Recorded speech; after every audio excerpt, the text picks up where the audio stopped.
नमस्कार दोस्तों, आप लोगों का स्वागत है आपके अपने YouTube चैनल सफ़र तक पे। दोस्तों आज हम बात करेंगे डिपेंडेंसी रूल्स के बारे में।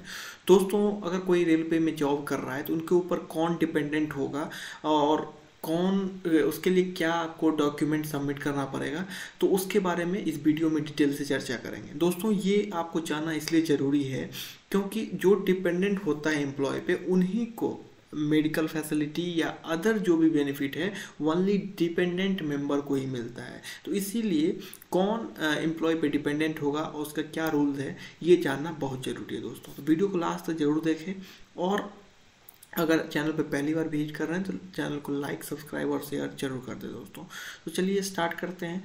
दोस्तों सब लोगों में जो सोसाइटी है उनमें कन्फ्यूजन होता है कि अगर किसी के बेटे को जॉब लगा है तो मतलब उनके मम्मी पापा जो है ऐसे ही फ्री में जो है ट्रैवल करेंगे, फ्री में जो है उनको मेडिकल फैसिलिटीज़ मिलेगी, लेकिन ऐसा नहीं होता है दोस्तों। यहाँ पे जो है हम इस वीडियो में आपको जो महत्वपूर्ण रिलेशन है, जैसे फादर हो गए, मदर हो गए, बेटा बेटी, वाइफ, भाई बहन, इन रिलेशनों के बारे में बात करेंगे कि इनमें से कौन डिपेंडेंट होता है और कौन कब डिपेंडेंट हो सकता है और कब नहीं हो सकता है। तो ज़रूर देखें इसको। देखिए पापा मम्मी अगर दोनों जिंदा हैं तो इनमें से आपका कोई भी आपके ऊपर डिपेंडेंट नहीं होगा। यहाँ पे देख सकते हैं कैन बी डिपेंडेंट, यहाँ पे नो लिखा हुआ है, तो मतलब पिताजी, फादर और मदर दोनों ही आप पे डिपेंडेंट नहीं होंगे अगर वो दोनों जिंदा हैं। तो अगर पापा का डेथ हो गया है तो मम्मी जो है आपके ऊपर डिपेंडेंट हो सकती है। यहाँ देख सकते हैं वाई लिखा, वाई मतलब यस हुआ। तो या इस केस में आपको जो डॉक्यूमेंट सबमिट करना पड़ेगा दोस्तों, फादर का डेथ सर्टिफिकेट प्लस और इनकम प्रूफ, ये दोनों आपको सबमिट करना पड़ेगा। किसी केस में होता है कि फादर आपका गवर्नमेंट जॉब में था और उसमें मम्मी को आपको अगर पेंशन मिल रही है और पेंशन का अमाउंट अगर 9,000 से ज़्यादा है तो उस केस में मम्मी भी आपके ऊपर डिपेंडेंट नहीं होगी दोस्तों। तो ये आपको क्लियर हो गया होगा कि पिताजी और माताजी दोनों एम्प्लॉय पे डिपेंडेंट नहीं होते हैं अगर दोनों जिंदा है। अगर उसमें से पिताजी का डेथ हो जाता है तो मम्मी जो है डिपेंडेंट होती हैं, लेकिन उस केस में उनको पेंशन का अमाउंट जो है वो जो है 9,000 से ज़्यादा नहीं होना चाहिए। वाइफ के केस में, वाइफ दोस्तों आपके ऊपर, इसमें एक कन्फ्यूजन होता है कि वाइफ अगर अर्निंग मेंबर है या जॉब कर रही है तो क्या उस एम्प्लॉय पे डिपेंडेंट होगी? तो बिल्कुल होगी दोस्तों। इनमें अगर आप मैरिड हैं और वाइफ आपका वर्किंग है तो बिल्कुल आपका वाइफ जो है आप पे डिपेंडेंट होगी। कोई भी आपको जो है इसमें डॉक्यूमेंट की रिक्वायरमेंट नहीं है दोस्तों, ठीक है। हस्बैंड, जैसे अगर कोई लेडीज़ जॉब कर रही हैं रेलवे में तो उनका हस्बैंड ऑटोमेटिकली जो है वो डिपेंडेंट होगी उन पे और उनको भी सेम फैसिलिटीज़ मिलेगी, पास और जो रेलवे में ट्रैवल करने का प्लस मेडिकल फैसिलिटीज जो है same as it is wife की तरह ही उनको ही मिलेगा फैसिलिटी। सन, बेटा दोस्तों आपके ऊपर डिपेंडेंट होगा अगर उनका एज जो है लेस देन 21 ईयर्स है तो एम्प्लॉय पे डिपेंडेंट होगा।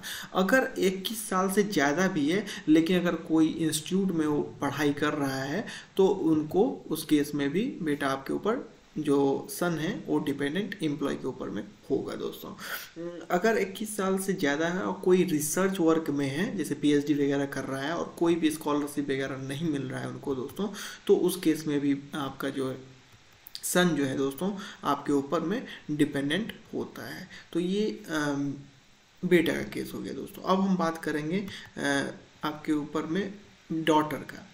दोस्तों डॉटर आपके ऊपर में डिपेंडेंट होती है, कोई एज लिमिट नहीं है दोस्तों। जब तक अगर उनका शादी नहीं हुआ है, अनमैरिड जब तक है तब तक जो है वो एम्प्लॉय पे मतलब अपने पिताजी पे डिपेंडेंट होती है। तो बेटी आपके ऊपर में हमेशा डिपेंडेंट होगी जब तक उनका शादी नहीं हुआ है। शादी हो भी गया है लेकिन अगर उनका हस्बैंड डेथ कर गया है तो उस केस में आपको जो है जो आपकी डॉटर है वो आपके ऊपर डिपेंडेंट होगी। उस केस में मैरिज सर्टिफिकेट आपको देना पड़ेगा, death certificate of her husband, उनके जो पति हैं उनका डेथ सर्टिफिकेट सबमिट करना होगा और इनकम सर्टिफिकेट, ये तीनों चीज़ें आपको सबमिट करना होगा। तो डॉटर भी आपके ऊपर जो है, जो अनमैरिड डॉटर है वो भी आपके ऊपर में डिपेंडेंट हो सकता है दोस्तों।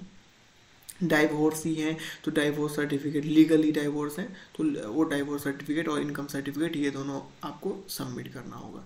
भाई, भाई के केस में दोस्तों भाई आपके ऊपर डिपेंडेंट होगा अगर पिताजी का डेथ हो गया है तो, और उनका एज जो है 21 साल से कम है, and bonafide student of recognise, मतलब अगर कोई इंस्टीट्यूट से पढ़ाई कर रहे हैं तो भाई डिपेंडेंट तभी होगा दोस्तों अगर पिताजी का डेथ हो गया है, तभी आपका भाई आपके ऊपर में डिपेंडेंट होगा। तो मेन केस जो है कि सब में देख सकते हैं आप वाई लिखा हुआ है, लेकिन जो यहाँ पे है कि death certificate of father, death certificate of father यहाँ देख सकते हैं कि डेथ सर्टिफिकेट मतलब पिताजी का मरने के बाद ही आपका भाई आपके ऊपर में डिपेंडेंट हो सकता है। ओके दोस्तों, फिर हम बहन की बात कर रहे हैं तो बहन आपके ऊपर में डिपेंडेंट नहीं होते हैं जब तक कि पिताजी अगर जीवित है, अलाइव है। तो डिपेंडेंट कब होंगे, अगर पिताजी जो है उनका देहांत हो गया है तो उस केस में आपका बहन अनमैरिड जब तक है तो आपके ऊपर में डिपेंडेंट रहेंगी दोस्तों।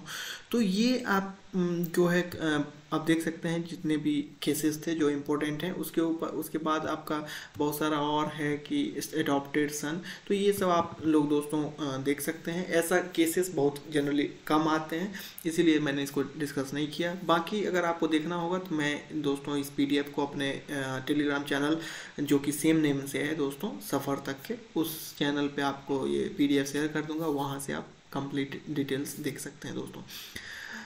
थैंक यू दोस्तों, फिर मिलेंगे नेक्स्ट वीडियो में, तब तक के लिए जय हिंद।